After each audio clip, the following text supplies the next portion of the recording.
Assalamualaikum warahmatullahi wabarakatuh. Waalaikumsalam. Yang saya hormati Bapak Heribertus Heri Estianto selaku fasilitator saya, Bapak Ali Ulumuddin selaku pengajar praktik saya di Pendidikan Guru Penggerak Angkatan 7.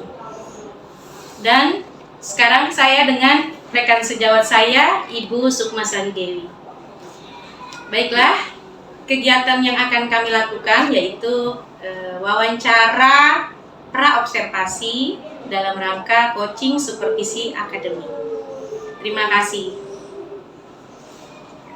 Ya, baik Bu Sukma. Ya. Apa kabar Bu Sukma hari ini? Alhamdulillah baik Bu Susi. Gimana kabarnya Bu Susi? Alhamdulillah baik. Ya, setelah gimana nih kesibukannya hari ini? Biasa. Ngajar, koreksi seperti biasa. Seperti yang sudah kita sepakati bersama ya Bu ya, kita akan melakukan observasi supervisi akademik. Hari ini kita akan melakukan supervisi di kelas 1 ya Bu ya. Sebelum itu kita akan melakukan kegiatan pra-observasi. Ada beberapa pertanyaan yang saya ingin sampaikan. Kita sharing saja ya Bu ya di sini ya. Oke. Untuk kegiatan nanti nih Bu ya, observasi ini materi apa yang akan Ibu sampaikan? Baik, kebetulan sesuai dengan program pembelajaran saya pada semester 2 ini, pada bulan Mei ini saya akan mengajarkan kebetulan hari Jumat ya, angka 19, saya akan mengajarkan pelajaran seni budaya pada pokok bahasan tentang seni tari dan subpokok bahasannya tentang unsur gerak tari. Ya. Jadi temanya unsur gerak tari ya Bu ya? Iya. Terus bahasannya apa aja nih yang udah Ibu persiapkan? Ya seperti biasa ya, kalau kita mau mengajar pasti kita siapkan RPP, media pembelajaran, sampai lembaga evaluasi yang akan saya berikan kepada anak-anak di akhir pembelajaran. Oke, baik, terima kasih. Kemudian kalau boleh saya tahu nih Bu ya, tujuan pembelajaran yang akan Ibu capai di dalam di pengajar nanti Ibu, kegiatan belajar Ibu apa nih pada peserta didik? Ya baik, jadi karena materi saya tentang seni tari, subpokok bahasanya tentang unsur gerak tari. Dalam poin unsur gerak tari itu saya mengajarkan 3 materi, yaitu tentang pertama ruang gerak dalam tari, kemudian yang kedua durasi atau waktu dalam unsur gerak tari, kemudian yang ketiga aktivitas atau tenaga dalam gerak tari. Tapi karena ini di kelas 1 kemudian juga hanya 2 jam pelajaran, jadi saya fokuskan dulu satu materi yaitu tentang unsur durasi waktu atau tempo dalamnya. Jadi tujuannya untuk mengenalkan tempo ya? Iya, jadi tujuannya saya lebih khususkan lagi, yaitu yang pertama agar anak-anak dapat memahami apa itu tempo, cepat lambatnya bunyi atau lagu. Kemudian yang kedua, saya berharap setelah belajar anak-anak bisa memahami atau merespon bagaimana gerak dalam tari sesuai tempo yang sudah mereka ketahui. Oke, keren sekali ya. Jadi nanti kita akan belajar tentang SPDP ya, dan tentang tempo, waktu, gerak tari ya. Kemudian Ibu kalau selanjutnya area pengembangan ya, area pengembangan yang Ibu ingin kembangkan di dalam kelas itu kepada peserta didiknya apa nih Bu? Area pengembangannya. Jadi area pengembangan yang ingin saya capai kepada peserta didik saya khususnya, karena sekarang materinya tentang seni tari, jadi saya mau anak-anak saya nanti bisa mengeksplor gerakan tarinya, merespon apa gerakan tari berdasarkan nada dan irama lagunya, agar anak-anak bisa menggerakkan motoriknya sebebas mungkin. Anak-anak bisa mengekspresikan dirinya melalui gerakan tari. Kemudian saya juga berharap anak-anak bisa mengembangkan kepercayaan dirinya untuk tampil di depan kelas. Jadi fokusnya sebenarnya banyak ya, karena ini unsur gerak tari, jadi lebih kepada fisiknya, pertama percaya dirinya, kemudian ekspresinya, kemudian motoriknya.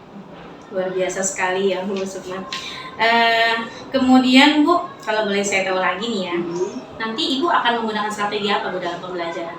Iya, jadi pada pembelajaran seni tari ini saya ingin menggunakan 2 strategi pembelajaran.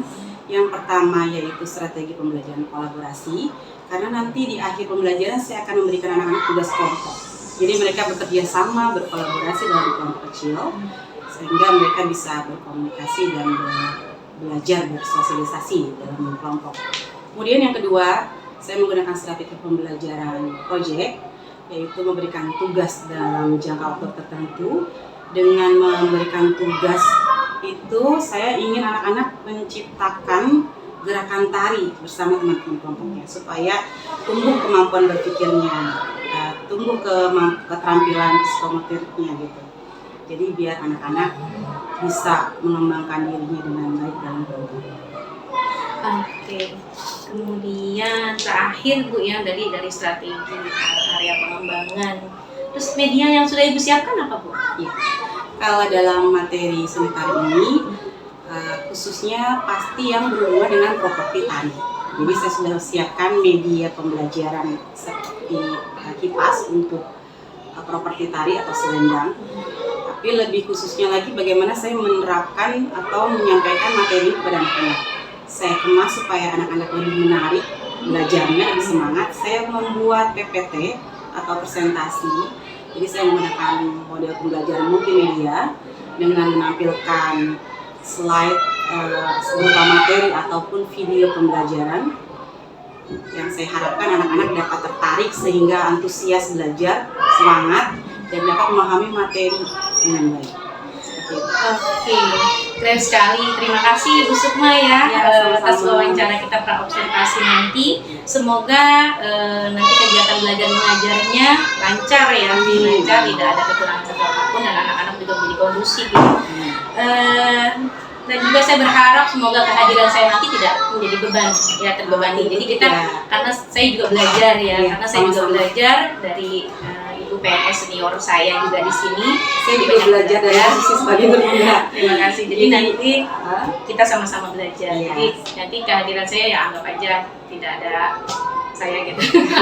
Seperti apa yang saya mengharapkan lebih dari sekedar tidak ada siapa-siapa di situ, tapi saya lebih mengharapkan Bu Susi sebagai supervisor bisa memberikan saya saran atau masukan yang baik untuk mengembangkan, untuk agar saya bisa mengembangkan diri atau pembelajaran lebih baik.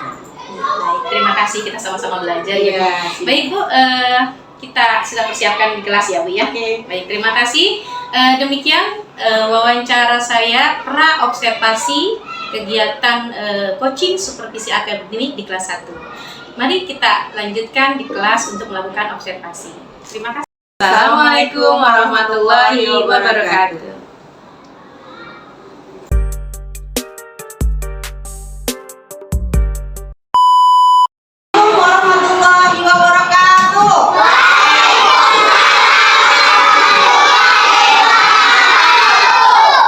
Baik, selamat pagi anak-anak. Oke, gimana kabarnya hari ini, sehat? Alhamdulillah, jawabannya gini kalau guru tanya. Ya, alhamdulillah, luar biasa. Mantap, gitu ya. Bisa? Ya, apa kabar anak-anak?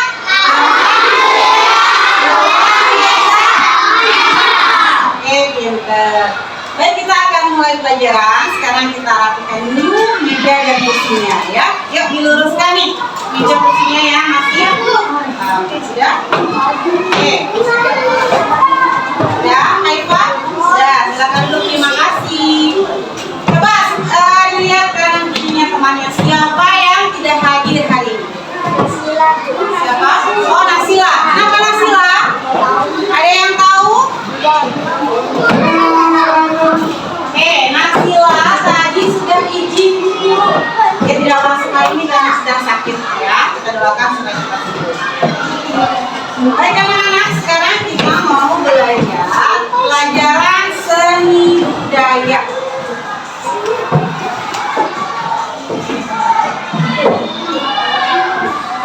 Oke. Perhatikan di depan. Hari ini materi pelajaran kita adalah seni budaya dan prakarya. Bentar ya. Di papan tulisnya belum hapus yang kemarin. Sekarang hari apa nak? Hari Jumat tanggal berapa? 19 Mei 2020.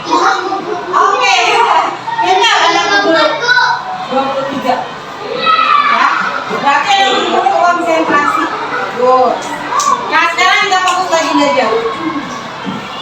Perhatikan ke depan. Hari ini kita belajar materi tentang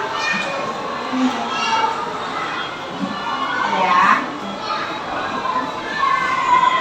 bab 7. Ya, kita sekarang belajar materi bab 7 tentang seni tari. Ya, pokok bahasannya adalah waktu dalam gerak tari. Ya, jadi hari ini apa saja yang mau kita pelajari? Anak-anak, hari ini kita mau belajar apa? Ya, pertama Bu Guru mau tanya dulu. Minggu lalu kita belajar apa? Tentang seni? Bukan. Seni musik. Ya, seni musik. Ya, mana? Siswa, minggu lalu kita belajar tentang apa? Seni musik. Nah, hari ini kita belajar tentang seni tari. Yang mau kita pelajari dalam pelajaran seni tari ini adalah tentang unsur gerak tarinya. Apa aja unsur gerak tari? Yang pertama kita belajar tentang ruang gerak tari. Ruang gerak tari dulu. Jadi tempatnya untuk menari, ya. Lalu kita akan belajar tentang waktunya, durasinya, temponya, tentang unsur gerak tari. Berikutnya kita akan belajar tentang tenaga. Tenaga itu artinya kekuatan dalam gerakan tari. Tapi yang hari ini kita fokuskan adalah pelajarannya tentang waktu. Dalam unsur tari salah satunya yang mau kita bahas adalah waktu, yaitu tentang durasi dan tempo. Ya, perhatikan. Nanti setelah belajar materi ini, Ibu harapkan kalian bisa memenuhi harapan Ibu, yaitu mencapai tujuan pembelajaran. Ya, tujuan pembelajaran kita yang pertama adalah setelah kalian belajar materi unsur gerak tari ini, Ibu berharap kalian mampu membedakan tempo cepat dan lambat. Apa itu tempo? Nanti Ibu jelaskan. Kita belajar, ya. Ya, kemudian tujuan pembelajaran kita berikutnya, setelah kalian belajar materi ini, unsur gerak tari, Ibu berharap kalian mampu merespon gerak dengan bantuan tempo cepat dan lambat. Jadi kalian bisa merespon. Apa itu respon? Nanti kita pelajari, ya. Kata-kata dan hal yang kalian tidak tahu kita pelajari hari ini. Oke, anak-anak, kemarin kita belajar seni musik tentang apa? Bentar ya. Nanti.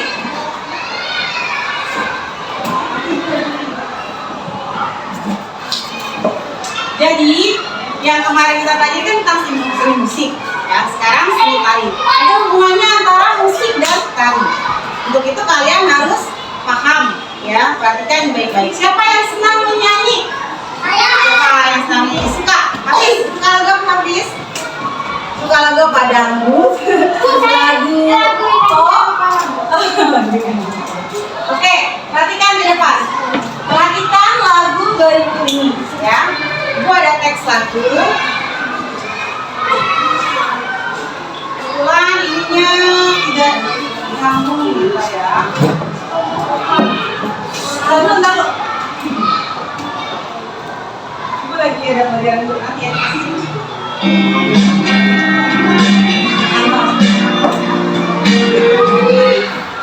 Tanya dulu ya.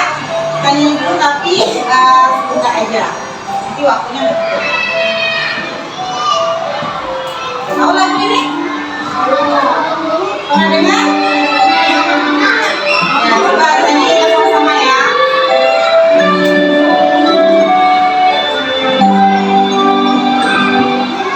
Bunga-bunga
materi berikutnya. Tadi kalian sudah mendengarkan lagu kupu-kupu. Tadi guru sudah lihat ekspresi kalian, ada yang goyang kepala, ada yang goyang badan, ya. Kalau kalian perhatikan, bagaimana cara, coba perhatikan pertanyaannya dulu.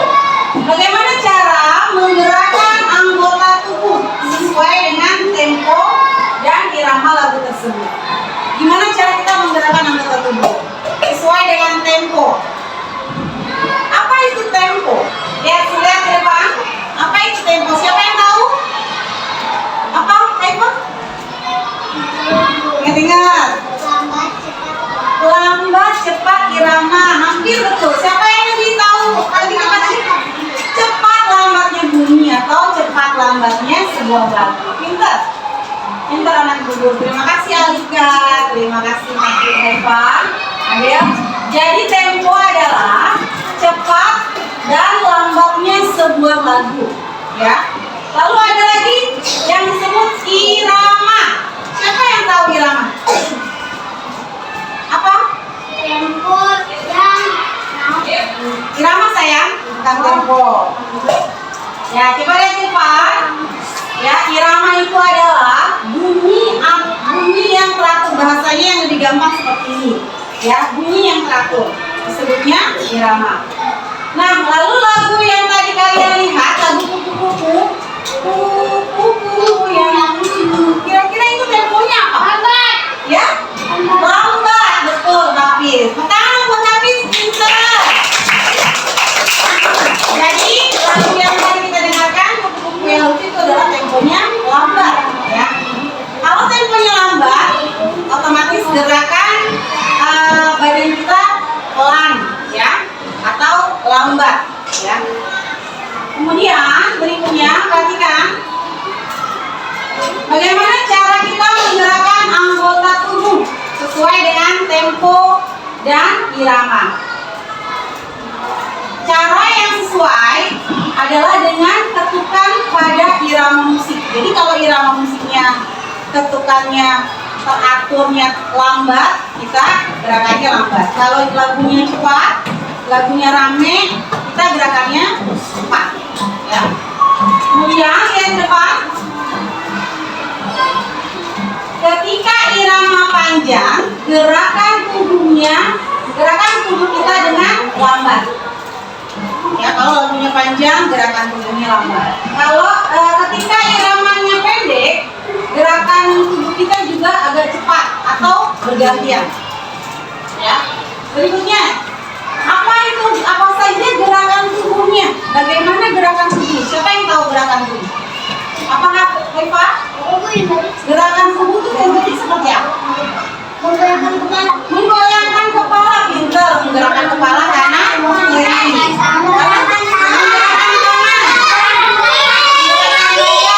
Gerakan kaki, pintar semua anak itu. Ya, nih contohnya perhatikan. Ada yang menggerakkan kepala ke kanan dan ke kiri. Ada yang menggerakkan tangan, ya, ke kanan ke kiri atau maju ke depan, belakang gerakan tangannya. Ada juga yang kakinya boleh dihentangkan, boleh ke kanan, boleh ke kiri. Itu namanya gerak tubuh, ya, gerakan tubuh. Nah, perhatikan lagi. Anggota tubuh mana saja yang bisa kita gerakan? Yang pertama kepala. Yuk kita coba. Nanti kita coba. Pertama kepala, bisa ke kanan ke kiri, lalu kemudian bahunya, tahu bahu? Ya, ini bisa naik, bisa turun, bisa ke belakang, bisa ke depan. Nah, kemudian tangan bisa di atas, bisa di bawah, ya. Lalu pinggangnya bisa digoyangkan ke kanan, bisa digoyangkan ke kiri. Lalu kaki bisa dihentangkan sesuai dengan irama atau ketukan lagu, ya. Nah, sekarang kita coba. Yuk semuanya berdiri, bangun. Ya, berdiri di tempat masing-masing aja, karena nggak perlu ruang yang banyak. Pertama kita coba gerakan kepala. Gerakan kepala ke kanan, ke kiri, ke depan, ke belakang, atau arah kanan dan patah ke kiri. Patah tuh seperti ini, ya. Kita coba sampai 4 ketukan ya, ke kiri dan ke kanan 4 kali. 1 ke kanan, 2 ke kiri, 3 ke kanan, 4 ke kiri. Nah, itu contoh gerakan kepala. Lalu bahu. Gerakan bahu secara bergantian. Nih bahu nih. Ya, coba naikkan bahu yang kanan ke atas. Ya, itu sampai 4 ketukan ya. 1 kanan atas. Lalu gantian kiri. Yang kanannya bawah 2, 3, gantian 4. Nah, itu bahu. Terus tangan. Gerakan pergelangan tangan ke atas, ke bawah, ayunkan naik ke kanan dan ke kiri. Yang ke atas bawah dulu, ke atas, ke bawah, bergantian. Bergantian ya, ke atas, ke bawah. Ayo hitung 4 ketukan. 1, 2, 3, 4. Lalu kemudian yang ke kanan dan ke kiri. Kalau ke kanan bisa begini, ke kiri, kedua-duanya. Ayo hitung sampai 4 ya. 1, 2, 3, 4. Lalu gerakan pinggang. Tangannya di pinggang semua. Coba gerakan ke kanan 1, ke kiri 2, 3, 4. Lalu apa lagi yang digerakkan? Kaki. Kaki, gerakan membentangkan kaki, memajukan kaki kanan ke kiri. Maju, selangkah, mundur, maju lagi, selangkah, mundur secara bergantian. Ayo itu sampai 4. 1, 2, 3, 4. Maju mundur, maju mundur. Oke, silakan duduk anak-anak. Terima kasih. Jadi maksudnya contoh gerakan ini, gerakan anggota tubuh yang kepala, bahu, tangan, pinggang, pinggul, dan kaki ini jika dikombinasikan atau dilakukan secara bergantian, lalu bertahap ya, kepala dulu, lalu tangan, lalu kaki. Nah, kemudian jika semuanya digabungkan bisa menjadi gerakan dalam tarian. Paham? Makanya sekarang kita mau belajar gerakan tari. Jadi kalian harus tahu dulu apa saja yang digerakkan, lalu bagaimana cara menggerakkan anggota tubuh, yaitu harus sesuai dengan tempo dan irama lagu. Perhatikan lagi. Berikutnya, nih, ya, ini gambarnya sebenarnya bukan yang cicak. Maksudnya lagunya ada lagu cicak di dinding, ada lagu Nek Delman. Tahu nggak lagunya? Oke, dulu kasih gambaran dulu untuk kalian bisa menebak apakah tempo dari lagu cicak di dinding dan Nek Delman. Bedakan ya. Nih lagu cicak di dinding nih, suaranya seperti ini. Kita dengarkan musiknya.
lambatnya sebuah lagu itu bagaimana kita merespon gerak melalui tempo cepat atau lambat. Merespon, apa itu merespon? Reaksi. Ya, pintar, Hafiz Bukan, ibu guru nggak nyangka itu suaranya. Bagaimana Hafiz tahu itu? Pintar kok, ya, alhamdulillah. Betul, respon itu adalah reaksi. Bagaimana kita menanggapi reaksi kita atau tindakan kita menanggapi sesuatu. Ya, contohnya misalnya saat kita mendengarkan lagu, kita dengarkan lagu lagi ya, satu lagu lagi. Bagaimana reaksi atau respon kamu secara spontan? Coba perhatikan. Ini lagunya. Pemandangan. Pernah dengar lagu pemandangan? Anak gembala selalu riang serta gembira karena aku senang bekerja, tak pernah malas ataupun lelah.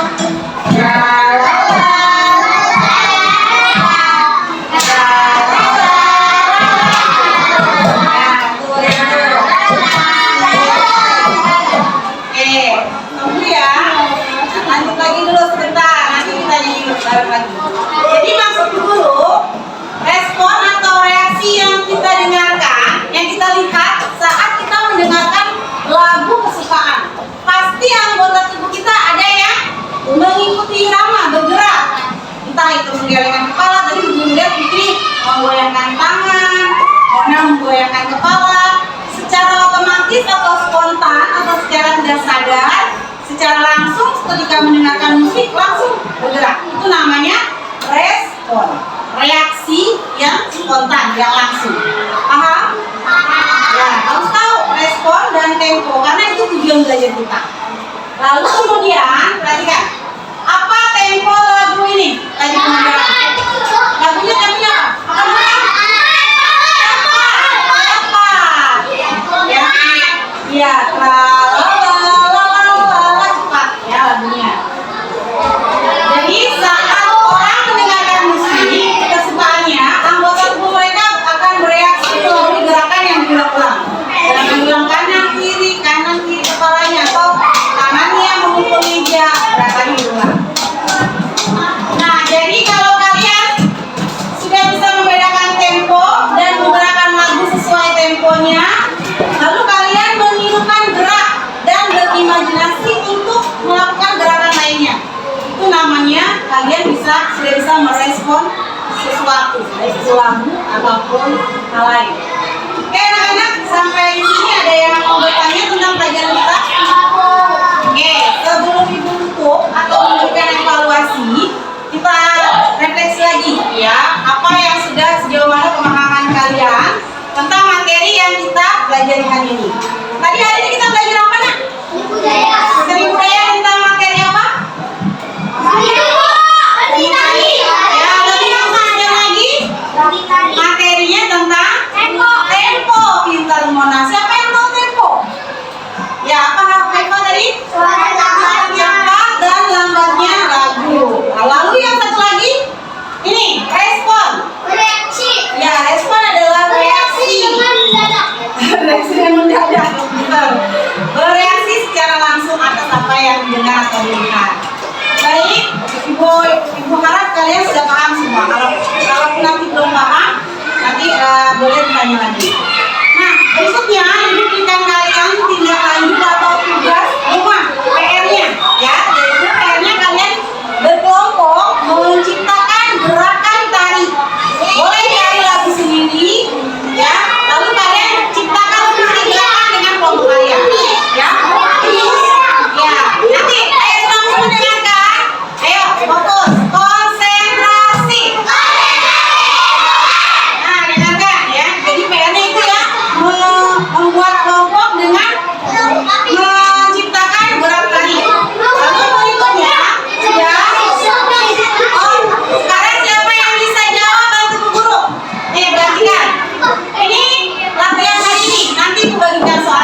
tugas hari ini.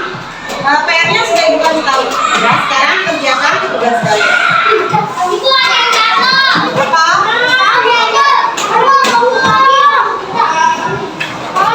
Nah, baik anak-anak, tunggu sebentar. Dengan meraihnya hasil berat ini, maka ya, sudah ya, dulu ya. Sebentar. Dengan berakhirnya materi kali ini, ya setelah kalian mengerjakan pelatihan berarti selesai menyampaikan materi pelajaran ya. Untuk dengan mengucapkan terima kasih. Assalamualaikum warahmatullahi wabarakatuh.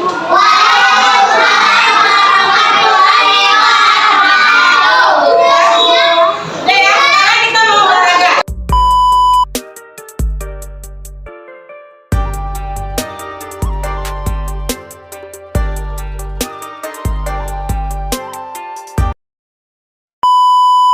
Assalamualaikum warahmatullahi wabarakatuh. Waalaikumsalam warahmatullahi wabarakatuh. Yang saya hormati Bapak Heri Bertus Ferry Estianto selaku pengajar praktik saya, Bapak Ali Ulumuddin selaku pengajar praktik Grup Penggerak Angkatan 7, dan rekan saya Ibu Sukmasari Dewi sebagai teman rekan sejawat saya di guru kelas 1. Baik, hari ini kita akan melaksanakan teknik coaching supervisi akademik pasca observasi. Terima kasih. Ya, baik Bu Sukma, Ya. apa kabar hari ini? Alhamdulillah sehat. Alhamdulillah. Kemarin alhamdulillah saya sudah dikasih kesempatan ya untuk mengobservasi kelas 1 Iya. yang sangat luar biasa sekali pengajarannya. Saya mengamati begitu interaktif ya, anak-anaknya juga aktif, terus kondusif, itu keren banget. Bagaimana perasaan Ibu tuh setelah melaksanakan kemarin pembelajaran Ibu? Alhamdulillah setelah melaksanakan pembelajaran kemarin di supervisi oleh Bu Susi sebagai guru penggerak, perasaan lega ya. Saya sudah melaksanakan pembelajaran sesuai dengan modul ajar yang sudah saya siapkan. Senang juga bisa ketemu sama Bu Susi di kelas, ditemenin ngajar. Alhamdulillah ya. Ilmu ya, tambah wawasan. Tidak menjadi beban ya Bu ya? Tidak sama sekali, senang. Oke, baik. Hari ini juga kita ngobrol-ngobrol santai saja ya, karena kita merupakan tindak lanjut dari observasi yang kemarin ya. Ada beberapa pertanyaan mungkin nanti yang akan saya ajukan ke Ibu. Silakan. Ya, sebelumnya apa nih Bu yang ingin Ibu dapatkan dari obrolan kita hari ini?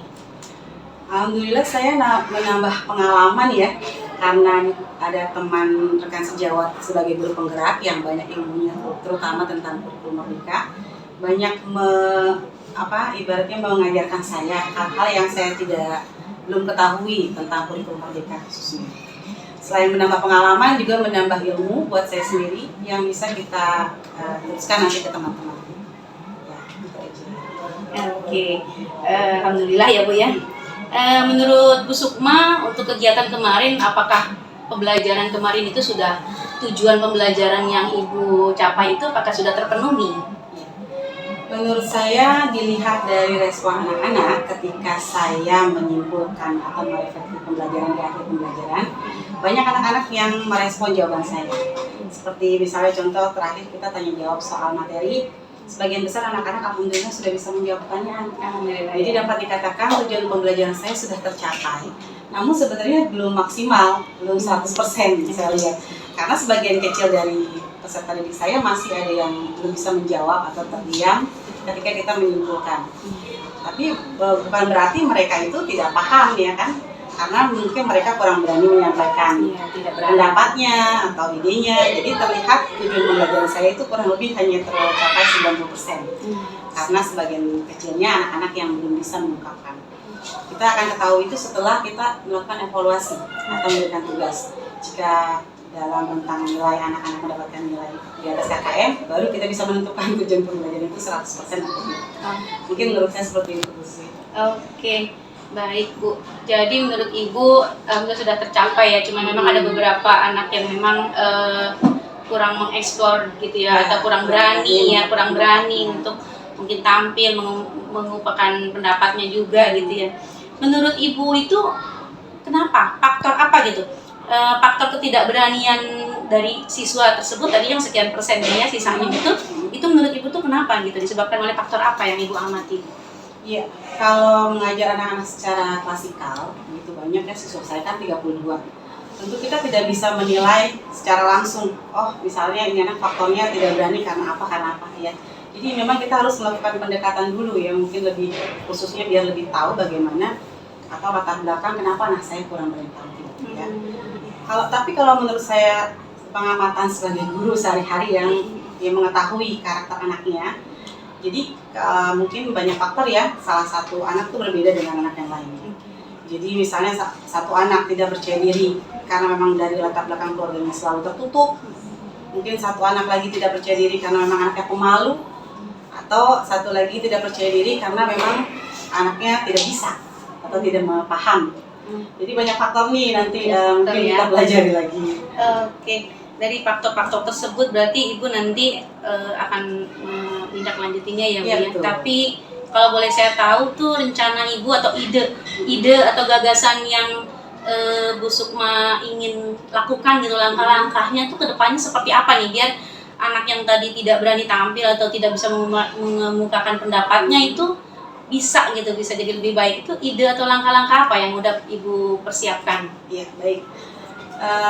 Jika kita menemukan masalah dalam pembelajaran kita, terutama dalam peserta didiknya ya, bukan dalam hal materi. Tentu kalau dalam peserta didik kita harus melakukan pendekatan dulu, pendekatan secara personal kepada anak-anak kita ya kan. Satu persatu, ya dimana misalnya anak-anak itu yang tidak percaya diri atau tidak berani ada katakanlah 5 orang, berarti saya harus melakukan pendekatan kepada itu 5 orang ya, secara individu. Misalnya kita mengajak ngobrol anak-anak tersebut ya kan, menggali atau mencari tahu kenapa sih dia tidak percaya diri. Jadi kita pertama melakukan obrolan atau cerita ringan ya, sering-sering menegur, sering-sering memperhatikan, atau lebih sering memuji, atau lebih mungkin memotivasi ya, memotivasi anak-anak tersebut yang kurang berani atau kurang percaya diri supaya mau nih tampil. Bisa juga memberikan reward, misalnya saya rayu anak saya supaya berani maju, nanti Ibu kasih hadiah. Siapa tahu ya, namanya kita usaha dengan berbagai cara. Seorang guru pasti harus lebih kreatif ya, menentukan ide-ide buat anak murid masing-masing.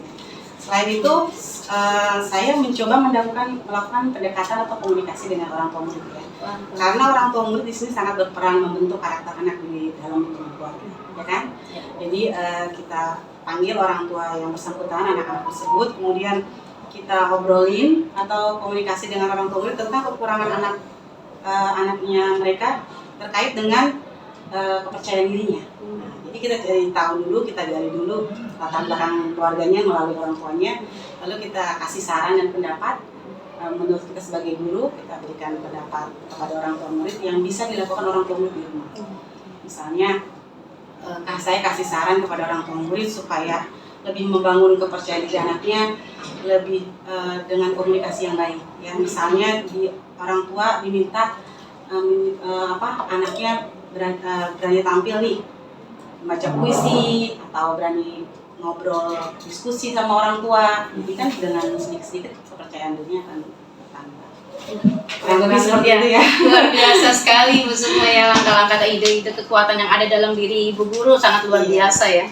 Kreatif, inovatif, memang seorang guru memang kita dituntut harus seperti itu ya, apalagi zaman sekarang luar biasa. Satu hal lagi sih yang harus kita terapkan di lingkungan kelas ya, terutama di kelas rendah maupun di kelas berapapun ya Pak Bu. Jadi kita biasakan memberikan kata-kata positif, ya, pujian atau kata-kata positif lainnya. Jadi kita secara tidak langsung mengajarkan kepada anak-anak secara klasikal aja ini di kelas ya sehari-hari. Kita menghindari kata-kata negatif. Jika kita lupa, kita minta maaf, ataupun ada anak-anak yang mengucapkan kata-kata negatif, kita langsung langsung dinasehati, ditegur. Keren luar biasa. Oke, dari apa yang sudah Ibu jabarkan ya, langkah-langkah, ide-ide tadi, mau berkomunikasi dengan orang tua yang ingin melakukan pemetaan anak-anak yang sesuai dengan yang sudah diperolehnya gitu ya, pendekatan orang tua dan lingkungannya, terus juga itu semua itu rencananya Ibu kapan akan Ibu laksanakan? Iya, baik. Jadi ketika kita melakukan pembelajaran, setelah kita melakukan pembelajaran, kita menemukan masalah atau kekurangan dalam pembelajaran kita, baik itu dalam hal materi ataupun peserta didik, maka kita menentukan langkah-langkah ke depannya untuk memperbaiki pembelajaran tersebut. Jadi sebagai guru, kalau saya pribadi, saya mendata dulu permasalahannya apa yang saya temukan, misalnya kurangnya percaya diri atau keberanian anak-anak ya dalam hal ini kemarin materi pelajaran karakter ya. Setelah itu saya melihat respon anak-anak, siapa yang belum memahami, yang kurang memahami atau yang tidak merespon, saya data dulu ya. Kemudian saya sudah ada datanya, lalu saya jadwalkan satu persatu pendekatan dengan anak-anak saya. Seperti itu. Baru nanti saya setelah dijadwalkan, baru saya melakukan tindakan perbaikan atau pendekatan. Jadi identifikasi mulai minggu atau mulai hari besok? Mulai minggu depan. Mulai minggu depan ya. Sesuai dengan jadwal yang kosong. Oke, luar biasa sekali Bu Sukma. Terima kasih sharingnya ya, alhamdulillah menjadi menjadi inspirasi juga buat saya juga ya. Terus juga Ibu juga udah lega ya, bisa menemukan langkah untuk bisa menyelesaikan apa yang menjadi permasalahan di kelas Ibu gitu ya. Terus juga ketika ada permasalahan di kelas, terus Ibu ada langkah-langkah, ada ide-ide yang ingin dikembangkan, itu sangat luar biasa. Sekarang bagaimana perasaan Ibu setelah kita melakukan perbincangan ini? Perasaan Ibu gimana nih? Ya, alhamdulillah perasaan saya lebih lega ya, karena kan selain biasanya kita mengajar sendiri, tidak ada supervisi atau tidak diamati oleh observasi, kita merasa bebas melakukan pembelajaran tanpa kita mengkaji ulang atau merefleksi apa kekurangan kita yang dalam pembelajaran itu yang kita temukan, dan mungkin juga kita belum tentu melakukan tindak lanjut atau perbaikan. Tapi alhamdulillah dengan adanya sharing dengan Bu Susi sebagai guru penggerak, jadi membantu saya menemukan masalah di pembelajaran saya di kelas, baik itu peserta didik ataupun dalam hal penyampaian materi. Setelah kita menemukan, alhamdulillah saya dapat solusi dari Bu Susi untuk meningkatkan pembelajaran lebih baik. Alhamdulillah. Ya. Oke, baik, terima kasih, alhamdulillah. Nanti semoga apa yang sudah direncanakan bisa berjalan dengan baik ya Bu, tanpa hambatan, bisa lancar lah ke depannya. Saya tunggu ya Bu kabar baik untuk ke depannya. Ya, terima kasih Bu Sukma. Sama-sama. Ya, demikian wawancara pasca observasi dari SDN Kalideres 03 Pagi. Saya atas nama Susilowati, CGP Angkatan 7, Pendidikan Guru Penggerak DKI Jakarta. Terima kasih. Wassalamualaikum warahmatullahi wabarakatuh.